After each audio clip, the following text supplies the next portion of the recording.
makanisa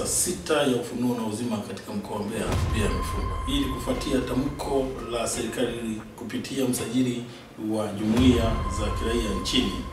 la kufunga makanisa ya Ufufuo na Uzima na kwamba kutoendelea kufanya shughuli katika matawi yake yote yaliyopo nchini. Kwa jeshi la polisi mkoa wa Mbeya, baada ya kupokea maelekezo hayo, tuliweza kufanya ufuatiliaji na kufikia tarehe 5 mwezi wa 6 mwaka 2025, jumla ya makanisa 6 ya Ufufuo na Uzima yaliweza kufungwa katika mkoa wetu wa Mbeya, na haya yalifungwa, moja likiwa katika wilaya Mbalizi, wilaya ya polisi Mbalizi, mawili yakiwa katika wilaya ya Chunya,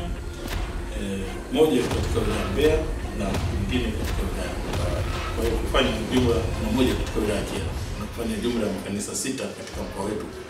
Lakini bado ufuatiliaji unaendelea kufanyika, na pindi tutakapobaini tutaweza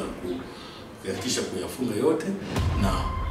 kuweka ulinzi. Mpaka sasa hivi tumeweka ulinzi kuhakikisha kwamba hakuna shughuli zinazofanyika, na tumeshirikisha viongozi wa maeneo hayo ambapo makanisa yamejengwa, kuwataka wananchi na waumini kwa ujumla pamoja na viongozi wa dini wasifanye shughuli ya kuendesha shughuli